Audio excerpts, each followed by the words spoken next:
What is up, everyone? Welcome to the Mind of Marsal podcast. This is episode number 150, and I'm your host, Armando Marsal. You can check all of my work out at fantasyguru.com, and you can find me on X, formerly known as Twitter, at Armando underscore Marsal, as well as on Instagram, Threads, and TikTok at Mind of Marsal. If you're enjoying the podcast, please consider subscribing, leaving a rating and review, or giving a like wherever it is you're listening it to. It really helps the show grow here. Before jumping into it, I just want to thank each and every one of you for tuning in. Your support truly means a lot, and I appreciate you spending part of your day with me. Remember, you can watch this and every episode over at my YouTube channel there at Mind of Marsal. Now, let's dive right into it. No guests this week. I'll be behind the mic all by myself here, just me, and we've got plenty to cover. First of all, I really am excited to be back behind the mic here. It took a couple of weeks off from the podcast to focus on some Fantasy Guru projects there that, part of the NFL draft guide that we got going on. That launched June 1st, and we have tons of content going live each and every week there. Like I said, I had a ton of stuff there going on, tons of projects. Excited to tell you guys about that, what I got going on there, what I got coming up here in the next couple of weeks, and just excited to be talking some fantasy football here with you guys. Like I mentioned, over the past few weeks, I wrapped up my offensive line breakdown, my QB target share sheets there that you can find that, including the observations for all 32 NFL quarterbacks, and that's their passing tendencies for their career pass attempts, really. So that is there over there, part of the NFL draft guide there with Fantasy Guru. I also took a deep dive into 12 personnel tendencies, which honestly turned into a much larger project than I expected, because after that, I ended up collecting data for several NFL packages, the most commonly used ones across the NFL, kind of explaining what they are, when teams use them, how often they use them, and why some of these packages may be becoming a little bit more popular in recent years. All of that can be found in the NFL fantasy football draft guide there at fantasyguru.com. In addition, I also finished my 2026 auction draft book that went live this week. That's basically my rankings. And in addition, it has the auction values here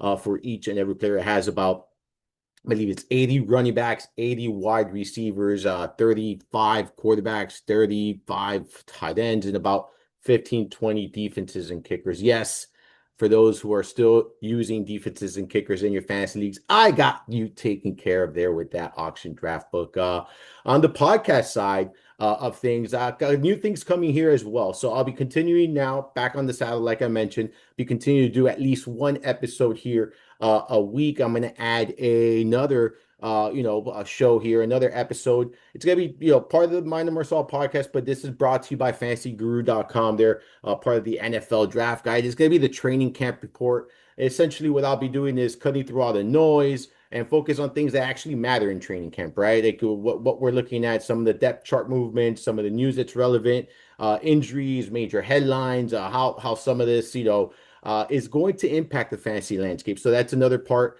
of the fantasy football draft guide there at fantasyguru.com. So make sure you're checking all of that out, guys. If you haven't already done so, strongly recommend you do so. So, pretty much moving forward, you're going to see once a week, we're going to have that training camp report podcast series. Next week, I will not be doing a episode of the Mind of Marcel podcast. It will only be the training camp report. I'll be traveling.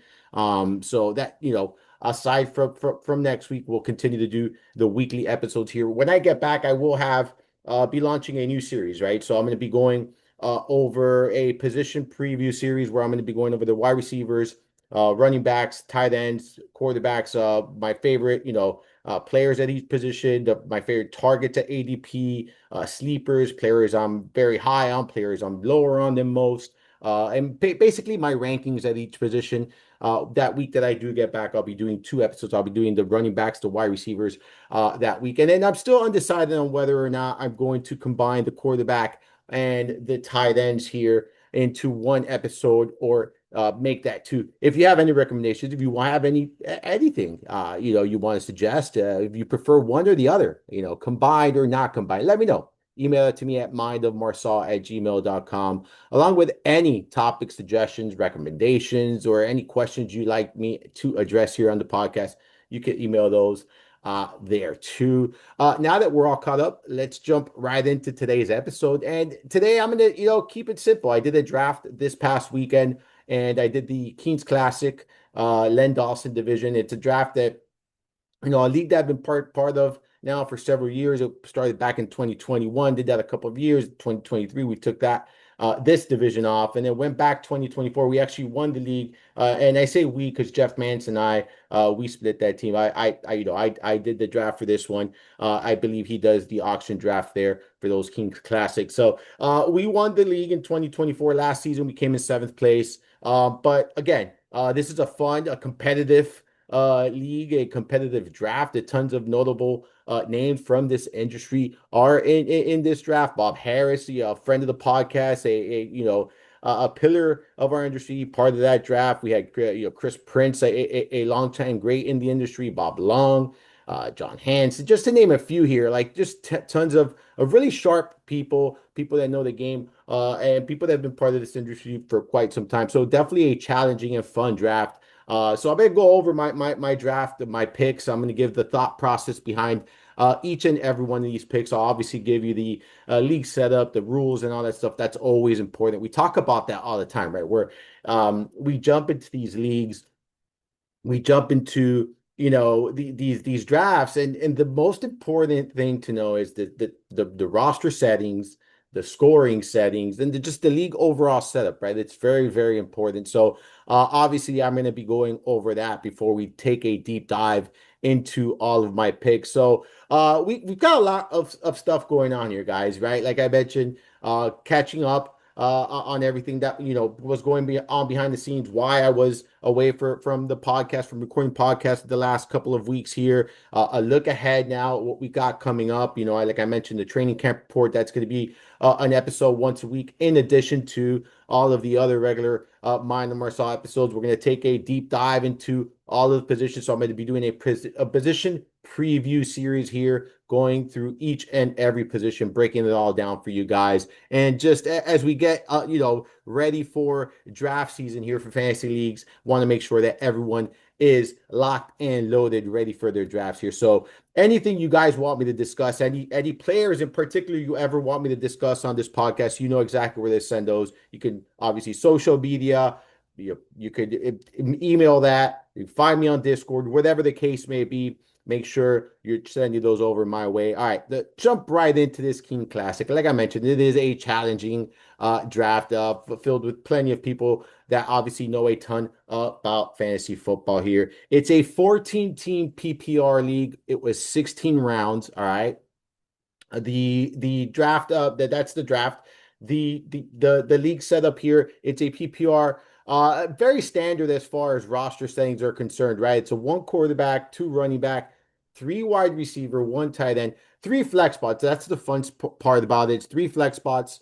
And then there's six bench spots, no kickers, no defenses. And I drew the seventh pick. All right. And I normally don't like the middle of drafts, but I'll be honest, in this kind of format, in this kind of league, I actually think that there is, somewhat, I don't want to say advantage, right, to picking here in the middle, but I feel like there's good opportunity here to take advantage of, when runs are about to take place, like, be part of that early part of the run, or you be that, team that manager to kind of dictate that run, right? Because there's a lot of tear droppings once you get in this area, in some parts of the draft. In this middle part, there's a lot of teardrops. So you're going to see that along the way here with my drafting. So, like I mentioned, I drew the seventh pick, and honestly, my initial thought was, man, I really hope Amon-Ra St. Brown gets to me. Like that was my guy. That's who I wanted here, the seventh pick overall. That was the player I was hoping, would land to me. And, according to some of the ADP and things like that, there was a chance that he would land to me. I have him as my second wide receiver on my board here behind Jamar Chase. He was probably the only player at my, top two that I was going to get a chance at, because obviously I'm not going to get a chance at Bijan. I'm not going to get a chance at Jahmyr Gibbs. I'm not going to get a chance at Jamar Chase at the number, seven pick there. So St. Brown was the only player I thought, either running back or wide receiver, that I could get one of the two top players on my board, right? So that was not the case. He actually went 6th overall there. And, that really left me with three guys at that point, right? So when I was picking off the board, the first seven picks were Bijan Robinson, Jahmyr Gibbs, Puka Nacua, Jamar Chase, Jackson Smith, and Jigba, and then Amon-Ra St. Brown. So at this point, I'm thinking running back, right? Because I have the 1A tier and then 1B tier of running backs, and there's three guys that I'm really, really high on here in that 1B tier for me. And I was torn between Ashton Genty, Jonathan Taylor, and Amari and Hampton. Those were the three guys I was torn on. Look, Hampton, I didn't think there was a chance he would get to me in the second round, but if any of those three were to, fall back to me, it would be him. I think without question would have been the only one that maybe had the chance. Never thought any of them were going to fall back either way. But I ended up going with Genty. I do have Jonathan Taylor as my running back three. I have Genty as my four, and I have Omar and Hampton as my running back five of my board, right? And so if you all of them as top five running backs, I have them bucket in the same bucket. And I'm going to have exposure to all three of these running backs throughout my drafting. I'm planning on I'm having exposure. Hampton is the one I'm most high on, but if I was a little bit behind in that draft, maybe if I was in pick 10, maybe I would have gone Hampton, but just seven right there. I didn't want to make that statement here, right? Not in this kind of draft. So I went with Genty, someone who I like a lot going into the season, someone who I was particularly high on last year. We saw that he handled the 338 opportunities as a rookie. 266 rush attempts, 72 targets, played 78% of snaps. Look, 72% of the Raiders rush attempts, 15% of the target share.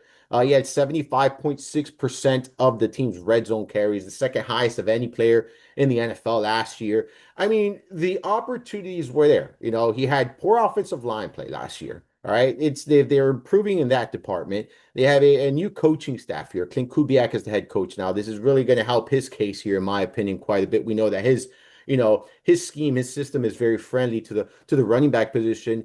And when you look at Genty, it wasn't lack of opportunity. It was just he was often getting hit behind the line. You look at the numbers, like according to PFF, 815 of his rushing yards were after contact last year. Like that's an insane number. That's an insane number.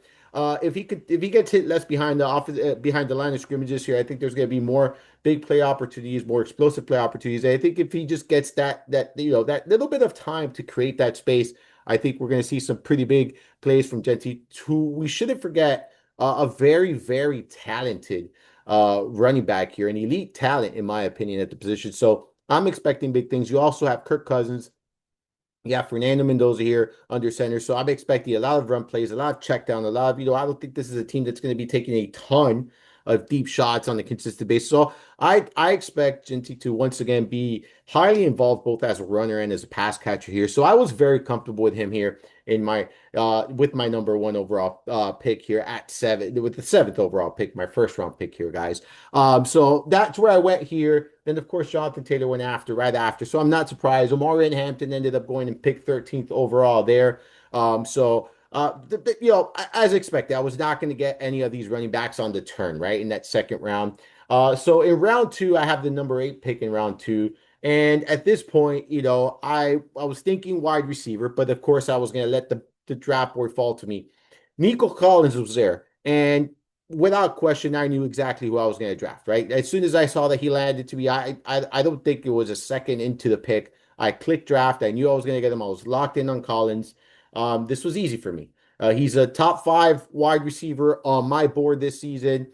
And he came off the board. I think it was the 10th wide receiver off the board. So I thought I was getting good value here. He's been someone that I've been drafting and a believer in since day one. Everyone knows that here, and nothing has changed. He's posted 3 straight seasons of 1,000+ receiving yards, at least a 22% target share each and every year of those 3 years, commanding that kind of target share. He's been a top 10 wide receiver in PPR points per game in each of the last 3 seasons. He was wide receiver 8 in PPR scoring last year, despite playing 15 games. He was one of 2 receivers inside the top 10 who played fewer than 16 games.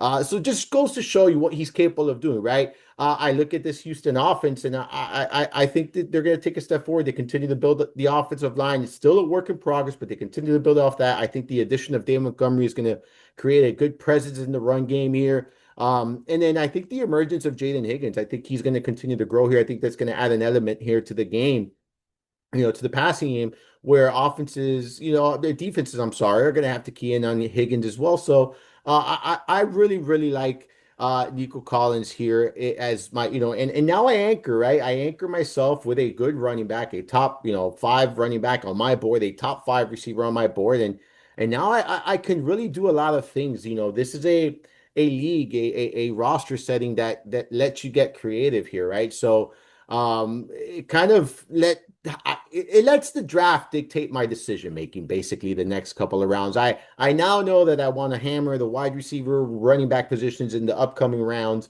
and it's just a matter of the buckets, right? Like where I'm at with the players available at each position and kind of where I'm going. Because yes, I need to start, two running backs and I need to start three wide receivers, but I also have three flex spots that I got to worry about, right? So like I want to make sure that I'm drafting a balanced roster here and making sure that I check off all the boxes, but I'm not settling just to fill in my roster, right? Because if the running back position, if it dictates for me to draft a running back position instead of my third receiver, I will, and that's going to be my flex guy, right? So like that's how we're going to let this draft play on. That's how I did let play on. That's my thought process here along the way. So as we go into round three, uh look, there was a couple guys I was here between, if we're being honest here. I considered the wide receiver. I actually considered several wide receivers or running back. So it was a part of the draft where I asked myself, the drop off, the running back drop off for me versus the wide receiver drop off, how significant is it? And which one's more significant? So what position do I feel is stronger right now between this two? As far as drop off is concerned, and I decided to go with a running back. I almost went Malik Neighbors here, and obviously still thinking about it to this day because he could be a difference maker in this kind of format. He could be, a league winner if returning to, everything is pointing to him returning and him being okay and him being, if he returns to form, we know what he's capable of. He has top five potential at the position. So I strongly consider him here.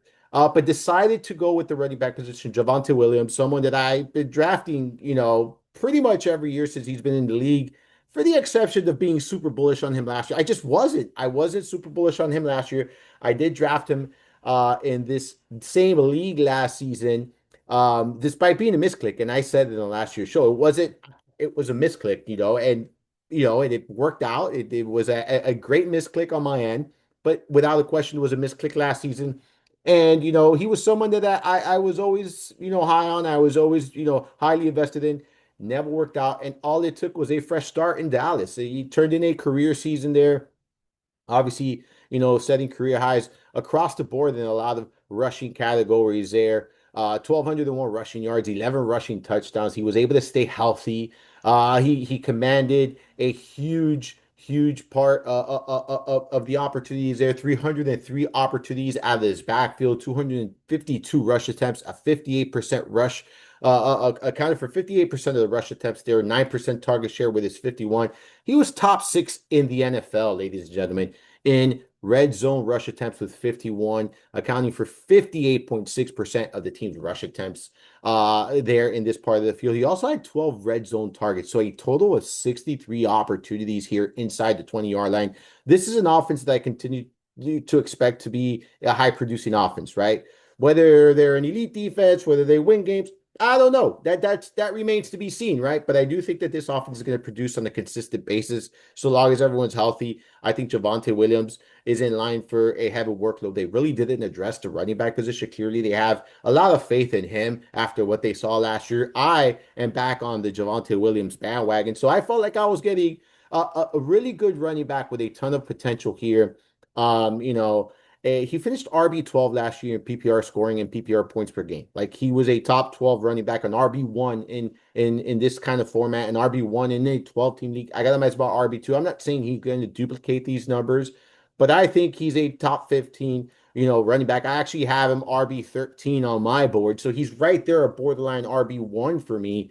And I got him as RB2. So I anchor myself another really strong running back that I feel very, very, very good about. this upcoming year in a very good offense. The usage is going to be there. And I just really, he checks off a lot of the boxes. Sometimes these players just need a fresh start. We forget he was returning from injury. He was in the committee. Like there was a lot of things going on here with Javonte Williams, but he finally put on full display what he's capable of here. So I was pretty excited about this pick here in that third round. Round four, at this point, look, I was looking at the running backs here, and there was one in particular that I was pretty excited about that I strongly, strongly consider. I did not draft a running back, but I almost clicked the Travis Etienne button. But the problem is, there was a group of wide receivers now that I was particularly interested in, and my plan was to go wide receiver the next three picks, right? And that was going to cover my two next receivers and my flex. The receiver I took here and ETN for me are borderline, kind of in that same bucket of players, right? But the problem is, I think that the ceiling for the player I took is far more significant, right? I think we haven't seen his ceiling yet. I'm not saying we've seen ETN's, but I'm not quite sure that this is, where we're going to see the ETN ceiling. I do think ETN's a very good running back. I have him, pretty highly ranked, in comparison to the market. But again, I went with Rome Odunze here. And to me, man, I just absolutely love Odunze here. He's entering year three. This is old man Armando talking, the old school, entering the third year, the breakout year. This is the year. This is the year Odunze breaks out. I have high expectations for this young man. He had a really strange 2025 season, right? Like in his second year, he got off to an incredibly hot start. He's scoring at least one touchdown in each of his first four games, and he cooled off significantly. Then it was just a bunch of mixed results. And then what happens? He suffers a foot injury and misses the final 5 weeks of the season. And it was just, it now it was a season where kind of I don't want to say lost, but it was very difficult to evaluate, right? Because it was just so much up and down, the injury. When you look at the numbers in the first 13 weeks of the season, Odunze was wide receiver 24 in PPR scoring, wide receiver 16 in targets, wide receiver 24 in receiving yards, and he was tied wide receiver 8 in receiving touchdown. He accounted for 24% of the team's target share, averaged a 7.5 targets per game. He accounted for 36% of the team air yards. Look, DJ Moore, who accounted for 17% of the target share in those first 13 weeks and averaged 5.2 targets per game, as well as our guy OZ Zacchaeus there, who is no longer with the team. He accounted for 14% target share and averaged 4.5 targets per game in the first 13 weeks of the season. Both of these guys are no longer, on the team here. So I do expect more opportunities here for Odunze in year three. I think that we're going to see another year of this offense, take a step forward here. We saw this offense, take a nice step forward last year. I think we're going to see another step forward here. I have, Odunze as my, wide receiver 20 on my board, and I feel very comfortable with him here as my wide receiver 2. I think, if he takes that step forward and that leap forward, I think that, we could see a potential top 15 finish, top 16 finish here from this young receiver here. So I ended up going with him here at this, with my fourth round pick here. After that, we saw a kind of this is really the point of the draft, by the way. So before me, in this fourth round, there was five receivers taken and two running backs taken. So like, still a lot of receivers, a lot of running backs being taken at this point in the draft. Only Trey McBride, Brock Bowers, okay, Colston Loveland, and this is by the time I'm picking in the fourth round, right? So I'm the eighth pick of that fourth round. Those were the only other non-running back and wide receiver players taken. So only three tight ends. No quarterbacks had been taken up to this point. However, a few picks after I took Rome Odunze, that's when Josh Allen went. He went in that 10th pick of that fourth round in this draft. So for those taking notes on kind of where Josh Allen is going in some of these drafts, this is a single quarterback league, 14-team league. It's a PPR league. You guys already know the roster settings for those who forgot: one quarterback, two running backs, three receivers, three flex, one tight end, no kicker, no defenses. Josh Allen, a 10th overall pick in that fourth round here. So, and then we had another tight end. Tyler Warren came off the board here in that fourth round. So one quarterback, four tight ends taken up to this point here in the first four rounds of this draft. Aside from that, it's all running back and receivers. So round five, I told you I had a plan. It was going to be wide receivers. I looked at the running backs available. I looked at the quarterbacks available. I looked at the tight ends available, and I had a plan. I pretty much had a list of three quarterbacks, four quarterbacks that I was looking to get. The same thing about tight ends. And when I was expecting runs, my idea was try to get ahead of these runs, we'll see if I was successful in doing so or not in the next couple of rounds here. But in round five, I went with Marvin Harrison Jr., someone who has not lived up to expectations. But again, oh man, Armando, another third year wide receiver. Look, I'm not expecting this, team and this efficiency in the passing game that we saw from Jacoby Brissett last year, but a team that, and may not pass as frequently as they did last year, but I still think that Martin Harrison Jr. Is in a position to turn in his best season. He just has not been there. Like his first season was somewhat of a disappointment. We know that there was the issue with Kyler Murray, and they just didn't seem like they were on the same page. We got Jacoby Brissett under center from week one. They're going to get, I know he's going to be competing with Michael Wilson for that number one wide receiver dude. But for me, I think Martin Harrison Jr. wins this. I think he becomes that wide receiver one. And I think he'll be in that 20% target share, right? Like I'm not expecting him to be a top, 15, a top 12 receiver. I'm not drafting him. If this is my wide receiver three, I have him as a wide receiver 25 on my board.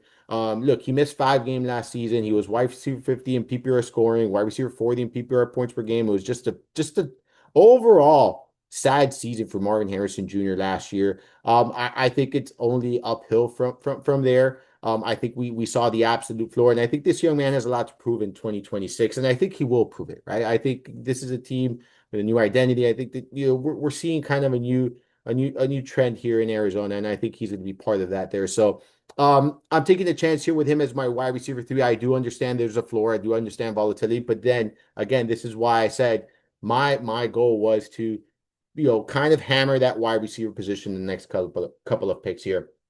Right after Christian Watson went, he was someone I was contemplating there. I like Christian Watson. Problem with this, Packers offense that I have trouble with is we've seen this pretty consistently over the last couple of years is they spread the ball around like crazy, right? So like really identifying that guy, is difficult on a week-to-week basis consistently, right? And I feel like that's the issue here with Watson. I do think there's going to be some big weeks. I just don't know how much consistency there's going to be. Again, that could be said about a lot of these years, right? Including Marvin Harrison Jr., where there's several other pieces there. They're going to establish the run.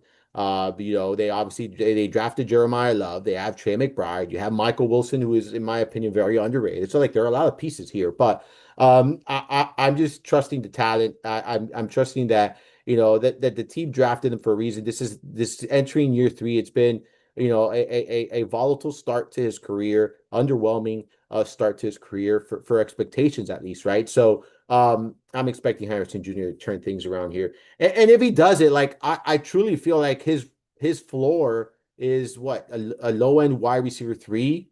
Like I truly feel like that might be his floor here, and that's the case. I'm still okay with him as my wide receiver three, right? Like especially with what I do with the rest of my draft here, and this is why sometimes you gotta let things play out and let the draft dictate what we're doing here. So through the first 5 rounds, right, we've got ourselves two running backs, two running backs, who I have in my top 13. So essentially, two RB1s, fringe RB1s in this format where there's 14 teams. And then I got myself, a top 5 wide receiver, and then I got two other wide receivers in my top, 25. So I feel pretty good right now. I'm going with a good balance. And then now it's a matter of, do I continue to hammer the wide receiver position like I initially planned, or do I see what's going on at the running back position now that we're kind of focusing here at the flex? At this point, I'm looking at the quarterback position, right? In round 5, Drake May got taken, Lamar Jackson got taken, Jalen Daniels got taken, right? So May and Lamar Jackson both drafted before I took Marvin Harrison. I wasn't aiming to get a quarterback here anyways. Then in the next round 6, we saw Joe Burrow come off the board, Jalen Hurts come off the board, and Bo Nix. Now, Jalen Hurts and Bo Nix happened after I made my pick. And before I made my pick, tight ends that came off the board, Sam Laporta and Tucker Kraft. Both happened after Marvin Harrison Jr., but before Cortland Sutton there. So keep that in mind. Or not Cortland Sutton. I just gave him my pick. I gave him my round six pick. All right, well, there you go. But both of them came before I picked my round six pick, which was Cortland Sutton, someone who I am very, very excited about and continue to be excited about, not about as far as breakup, but drafting at his ADP, right? Like this feels pretty good. You're taking a potential top 20 wide receiver in round six, right?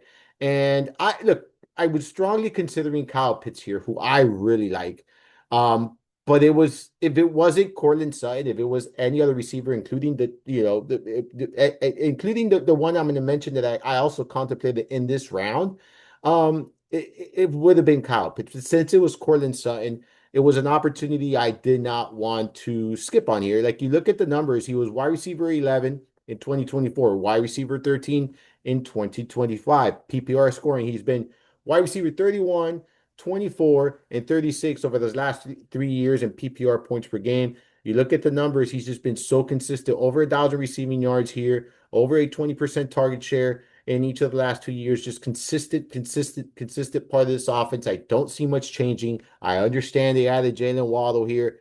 I'm not concerned about that. For me, Cortland Sutton's going to once again be the alpha receiver here, the number one wide receiver here in Denver, and I think he's going to continue to produce quality numbers here for fantasy managers.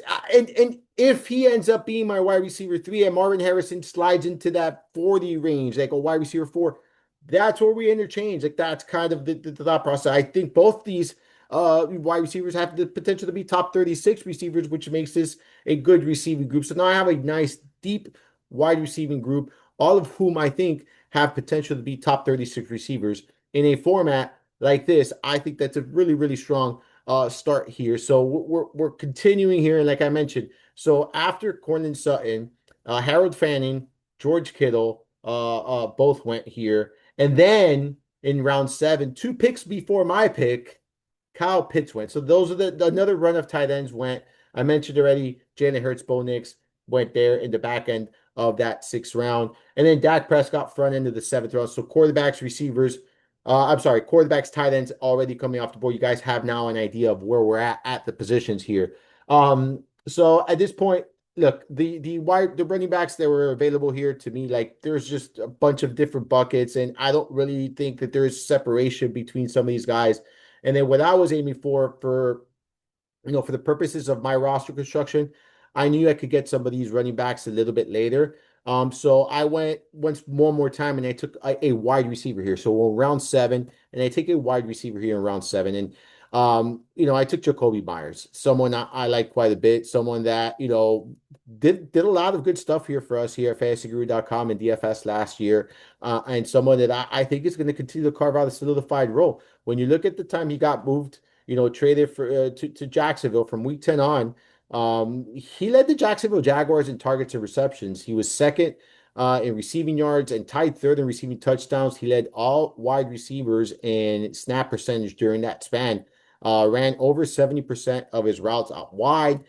Became, a quick go-to target for Trevor Lawrence. I don't see how that changes all that much this year. When you look at the numbers from week 10 on, he was wide receiver 16 in PPR scoring, wide receiver 27 in PPR points per game.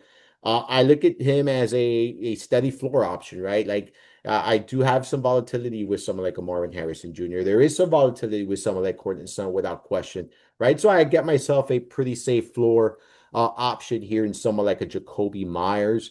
So for me, man, I really felt good about this pick.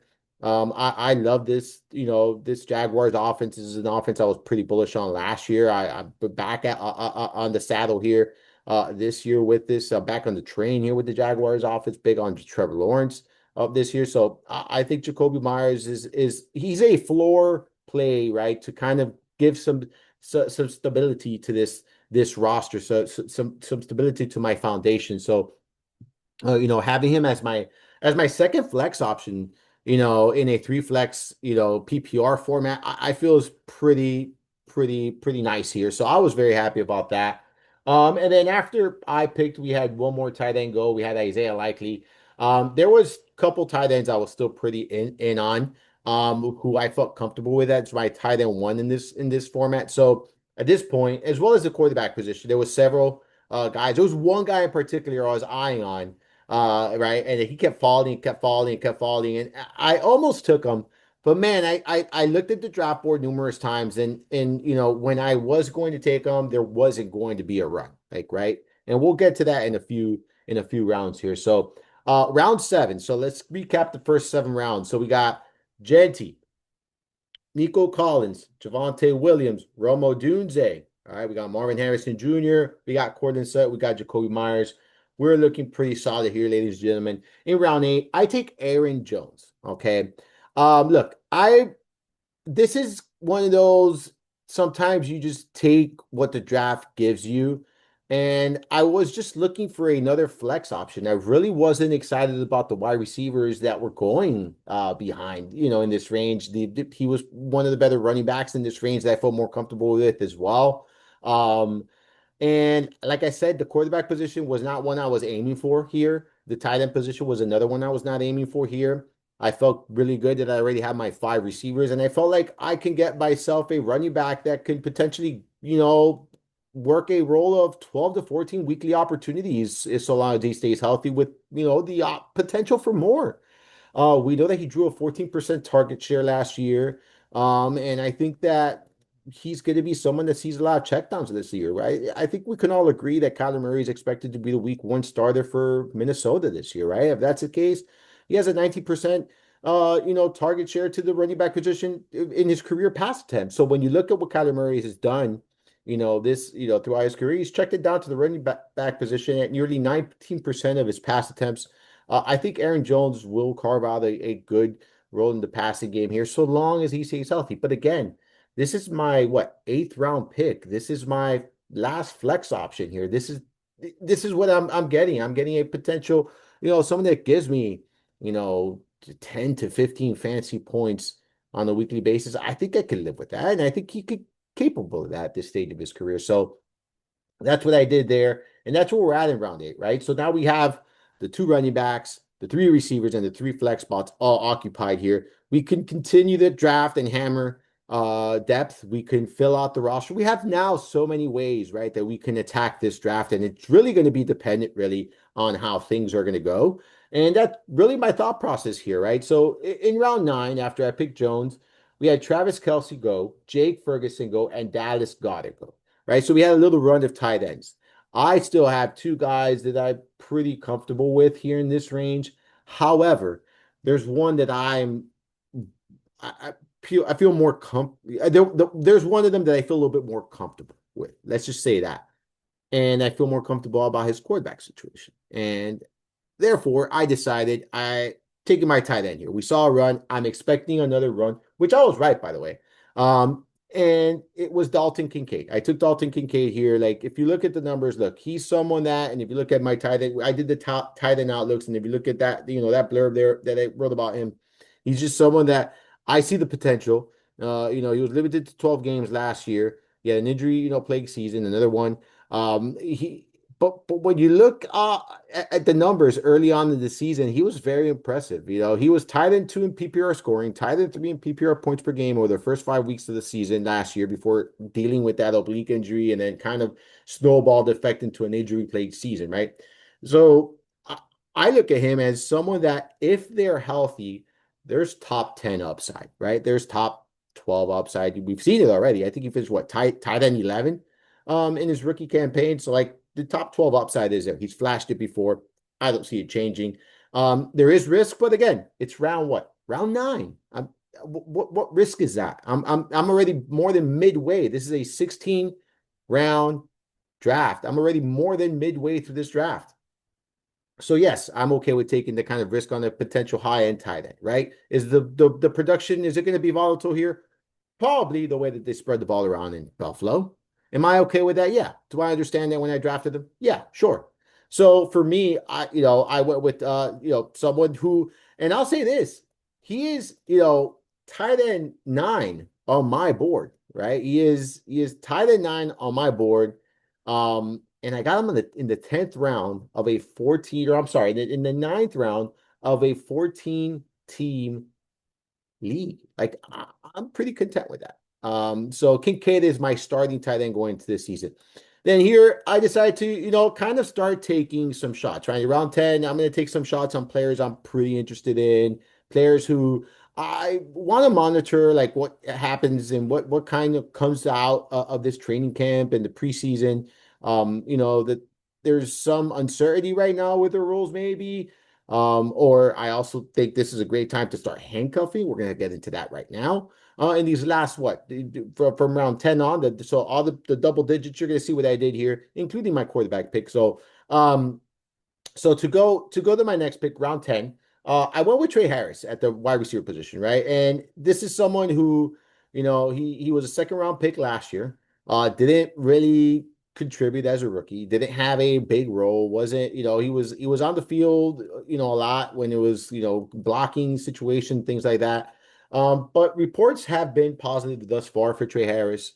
Reports have suggested that he could carve out a larger role. This is an offense that I am very, very, very high on this year. Like, I mean, I have a lot of futures here for the Chargers. Very, very excited about this offense. I have high expectations for the Chargers in 2026. And I could see a position where, we know that McConkey tends to, deal with injuries. Keenan Allen is no longer in the picture. I know that Quentin Johnston continues to have like, positive reports, and I know that he's kind of taking some steps forward. But I listen, this is an offense that I look at it and I still think that anyone really could step up and say, I'm going to be that number one guy. I truly think that there's a path for that. I'm not saying Trey Harris is going to be that. But I am interested to see what happens here in this competition. Currently he looks like the number 3 wide receiver on the depth chart, but again, this is way early in the process. It's something I'm going to monitor, but I think that there's potential here, and the fact that he's a former second round pick, I think the pedigree is there. So I took a chance at someone I thought was a good prospect coming out in college. All he needs is the opportunities. I think in year 2, I think he's going to get some more of those opportunities here. And then when we start going down, finally took my quarterback here in round 11. I ended up going with Brock Purdy, and I will say this is probably and I'm not saying it's an insane mistake, but Caleb Williams is here, okay, and I have Caleb Williams ranked ahead of Purdy, and now we're going to talk about the quarterback situation a little bit here in a minute. Now, I was hoping, right, when I drafted Trey Harris, I looked at the teams in front of me, and every team, right, that was going to draft uh, before I went again in round 11. So when I took Trey Harris in round 10, every team that was picking in between me and my next pick had a quarterback. And in these kind of leagues, almost almost always are teams not taking a second quarterback. And if they do, it's normally a little bit later. It's not going to be someone like Jackson Dart, right? So I was like, man, this is working out to the plan. But there was someone on auto pick, and Jackson Dart was the top rated player at the time. And this team took a second quarterback in round 11. So I was unable to get Jackson Dart. That was my plan the entire time. Like, that was my goal. And if I would have locked in Jackson Dart there, I would have been extremely happy. Now, it's not to say I'm not a Brock Purdy guy. It's not to say I'm not happy that I got Brock Purdy. And I'm going to say the Caleb Williams story as well. So I had the quarterbacks in my queue. I had Jackson Dart, Brock Purdy, Jared Goff were in my queue at the time, and I vividly remember this. I did not realize that I had not clicked Caleb Williams in my queue. All right. I would have drafted him there. I think would have made a great stacking option with it. Odunze. He's ahead of Purdy on my board as well. But hear me out. I'm okay with Brock Purdy, and I've said this many times. I'm okay with Brock Purdy as my QB1 in a 12-team league. So I'm going to be very happy with him with my QB1 in a 14-team league, right? When you look at the numbers, yes, I know there's injuries concerned. Yes, I know he missed a ton he only played 9 games last year, but when he's healthy, he is a very efficient quarterback, right? He is a very productive quarterback. We know that this offense, has a lot of changes and a lot of new pieces to it this year, but I'm okay with it. The addition of Mike Evans, I think, helps and solidifies this offense, right? So when you look at this offense, when you look at Brock Purdy, in 2023, he was QB9 in PPR points per game. In QB 2020, I'm sorry, in 2024, he was QB 12 in fantasy points per game. In 2025, despite playing 9 games, okay, so keep that in mind. He was QB 5 in PPR points per game. When you look at the numbers, he's averaged over 20 fantasy points per game in each of his last 3 seasons. I'm okay with that. The reason why I have Williams a little bit higher is just because I think that Williams just has maybe a little bit higher of a ceiling considering his circumstances compared to the circumstances there in San Francisco. View both of them as QB1s, right? That's it. Like I'm okay with it. And this is coming from a someone. I'm not a big Caleb Williams guy. I've said this before, and I still think that the jury's out on him. I'm not ready to say he's the next best thing. I'm gonna give him credit. Yeah, from a fantasy standpoint, really good, year last year. From an NFL standpoint, I still think there's some things we got to work on, right? Like just like a lot of these young guys. So, regardless, I am very, very happy with this pick right here because I got myself a top 12, top 13 quarterback on my board. So again, a QB1 in the 11th round of this draft, and someone that I think when healthy it produces, at a very high rate at a consistent level as well. So very content here with this pick. Then we start diving into round 12, round 13, round 14, round 15, round 16. At this point, you're filling out bench spots, right? So what I'm looking for here are several things. I'm looking for handcuff opportunities. I'm looking for players that I'm particularly keen on that I want to take a shot at. I'm thinking about, am I looking for actual immediate production? Am I looking for players I'm stashing? Like I want to have a combination of all. In these deeper leagues, you're maybe not going to have the luxury of having 6 bench spots filled with guys that are consistently producing right immediately off the bat. So you're gonna have to take some of the, some chances here. So that's what I'm doing with these next couple of picks. So in round 12 here, I went with Mike Washington. Pretty easy click for me. He's a 4th round rookie there. The handcuff to Ashton Genty. I think, if Genty goes down, he's going to have standalone value. I think he's going to be able to be, obviously maybe not be Ashton Genty, a 1-for-1 replacement from a productive standpoint, but potentially from an opportunity standpoint, I think you get yourself a 1v1 replacement. And that's what I did there with pick 8 of the 12th round. And then in round 13, Tyler Algier, someone who I before the draft was pretty excited about moving to Arizona. I thought he was going to carve out a pretty decent role. I thought he was going to be their feature back. Apparently, he thought so too, based on all the reports. That's not the case. They drafted Jeremiah Love. Though I do expect Algier to be the handcuff here. I know James Conner's still in the picture. I know Trey Benson's still in the picture. I know there's multiple running backs, and there's reports they're going to carry 4 running backs. So and you look, we know we know Nathaniel Hackett, what he's capable of doing with the backfield. So it could be a nightmare, right?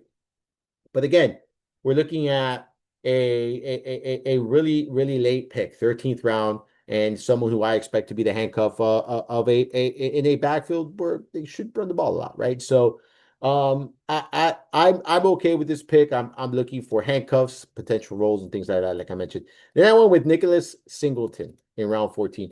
Now I will say this: there was one player here that I really, really wanted to draft, but he went much, much sooner than I thought. And he didn't go much sooner than I thought. It was back when we were talking about Trey Harris. The one player I wanted there in that 10th round was Keaton Mitchell. He did not land to me. He went to Chris Prince a few picks, 2 picks before me, actually.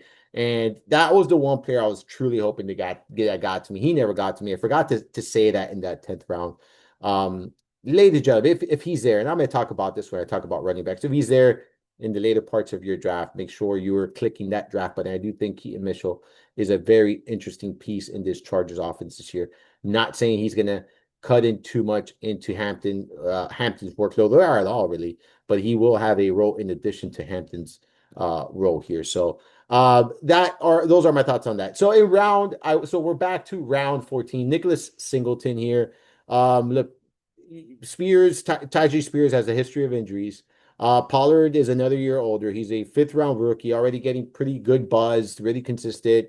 He has the skill set to be an every down back, power kind of runner, has speed, has a little bit of everything here. And yes, this offensive line in Tennessee sucks, but if Spears is unable to stay healthy, which has been a somewhat trend throughout his career, and if Pollard, another year older, slows down or whatever the case would be, we can see Singletary. For me, it's very easy, man. It's a draft and stash and kind of see what plays out here in Tennessee, how this situation shapes out. Then in round 15, Jalen Tolbert. Guys, Miami, when you look at this receiving group, it's just underwhelming, right? There's not a ton of great options, not a ton of there's not anyone right here that says, I am the guy, I am the number one guy, I'm the alpha receiver. No, no one's there. No one can say that, right? These are all players competing for that spot. And there's Malik Washington. There's several different options, right? Tutu Atwell's there. Like it's, but for me, Jalen Tolbert has a shot. So I took a shot on Jalen Tolbert, the team that, I know they want their identity is going to be emphasized on the run, but a couple of things. They have a shitty offensive line, right? And the overall looks of this team is just not great. Like, and how often are they going to be chasing points and how often they're going to be able to establish the run? That remains to be seen. I think they might have to pass here, right? So I do think that there's going to be some opportunities to carve out the row here for someone like Jalen Tolbert. Is it going to be consistent? I don't know. This 15th round, who gives a shit? Like, we'll figure it out. Let's see what happens. But you know what? I do think there's a path here for some opportunities. There's like no one that stands out here. I think the best option really is Greg Dolchik. Like, that's what the reports have suggested. That's what everything, all the news media around here, the local media has, I hear it on the radio when I'm driving to the gas station. I hear the radio when I'm driving to the grocery store. Greg Dolchik look great. The report is there. Like, ladies and gentlemen, like it's we got it's something we got to monitor, of course. And I'm not saying Jalen Tolbert's going to win you a league, but we're talking the 15th round here, so you want to make these picks count, right? So you want to like look for something that can turn into something. And Jalen Tolbert, we know that he's not an incredible talent. And sometimes you want to take on, after I took him, you got guys like, like Torrey Horton, Sean Tucker, Malik Davis, Marsal. There's different options, but I wanted a receiver, right? There's some good running backs that went. Or not good, but there's some interesting. That's the better word. That's the better term. They're interesting running backs that went. So I definitely think that I went with a receiver that I think can carve out a role, and if he ends up carving out 5 to 6 targets a week, that could turn into a flex play in a time of need, right? Especially in these deeper formats. So that's that. I think a little too much on Jalen Tolbert there. And then last but not least, with the 16th overall pick here, I went with Taj Brooks.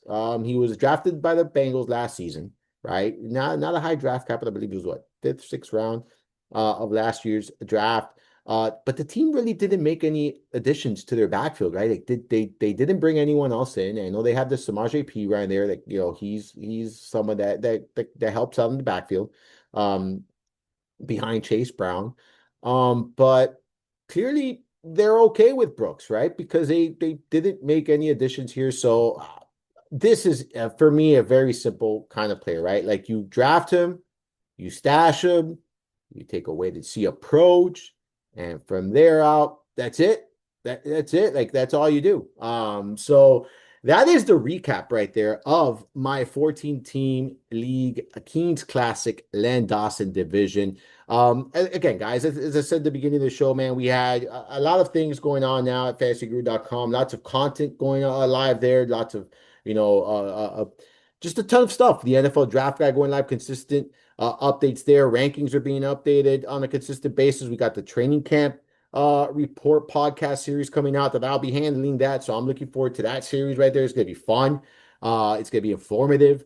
Auction draft book is now live. Make sure you're checking that out. We got our betting guide coming out live, our auction guide coming out live, the Jeff Manifesto also coming out live at the end of the week. So tons of content still to come, tons of content already on the NFL draft guide there at fantasyguru.com. Make sure you're checking that out. If you're looking for any promo codes, any discount codes, reach out to me. I'll see what I can do for you guys and maybe help you get. We got a ton of good content, tons of stuff still planned, by the way. DFS preseason coming along here, coming up in the next week or two here with DFS, with the preseason games coming up right around the corner. So just the NFL, guys, I know it hasn't started. The season has started, but we are definitely here in mid-season form over at fantasyguru.com.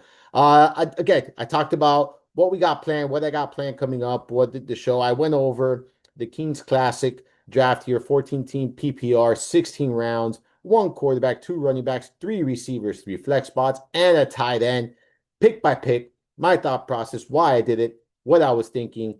And hopefully this kind of stuff helps you guys, right, with your drafts. It helps you with preparing for your drafts. It kind of helps you, with what I'm thinking and what I'm looking for in drafts and when I'm kind of, as I go, how I change my approach, why I change my approach, things like that.